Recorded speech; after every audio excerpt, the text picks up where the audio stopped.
As you probably already know, Carl Pei from OnePlus had left the company a few months ago to start a venture of his own. He has now co founded a London based startup called Nothing, and their first ever product is here. Well, at least it's going to be launched on the 27th of July. This did pop up in the rumors a few months ago, but I didn't pay too much attention to it because it was just a concept at that point. But now it looks like we have a real product launching soon. They seem to be a company who is heavily driven by minimalism. In their own words, they are a company whose mission is to remove barriers between people and technology by designing intuitive smart tech that improves our lives without getting in the way of it. That's a very smart thing to strive for, and in my opinion, that is the true definition of innovation. Having a lot of new features is cool for everything, but it shouldn't get in the way of your daily operations. It should blend in the background and do all the hard work without getting your attention. So I'm really curious to find out how their truly wireless earphone called the Nothing Ear 1, which is being released later this month, is going to encapsulate this idea. They partnered up with Teenage Engineering, who's a product manufacturing firm who have designed some pretty unique looking products. So I'm not surprised that this earphone doesn't look like anything else we've seen so far. And seems to me that this is only the beginning. They've also acquired Andy Rubin's smartphone company called Essential, which shut down a few months ago, if you remember that. So they could be getting their way into the smartphone market as well.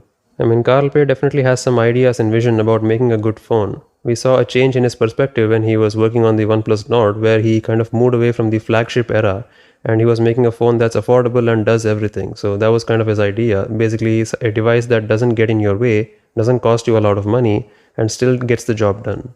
However, that being said, the company's product called the Ear 1 is off to a very premium start at a launch price of 99 USD. So that's definitely not a cheap price, and it's about $26 less than, say, the Apple AirPods. Looks like they're targeting the premium demographic right off the bat, and that's really fine. It all comes down to actually how good the product ends up being. And speaking of the same pricing, it seems to be 99 USD and 99 euro and 99 pound, depending on the region. And again, that kind of leads to an unfair comparison similar to what we saw with Apple. Apple prices their phones in a very similar way that caused people in the European region to complain because euro is stronger than dollar. So if they have to pay 99 pounds or 99 euros, they are essentially paying more than 99 USD. I really feel like to keep things fair, all the prices should be defined in US dollar. After all, it's the base currency for every other currency conversion. And then the currency should be converted to an equivalent region's price. I mean, just for the sake of keeping the number 99 as constant, they shouldn't define it as the same thing across all different currencies. That wouldn't be fair. But anyway, the product seems pretty amazing and I'm really excited to see it on the 27th of July. What do you think? Do you think the sound of change would be worth the hype? Or is it going to be just another OnePlus venture where it starts off great and becomes more and more expensive as time goes on? Leave your thoughts in the comments down below and let's have a chat. I'll see you with the next one. Cheers.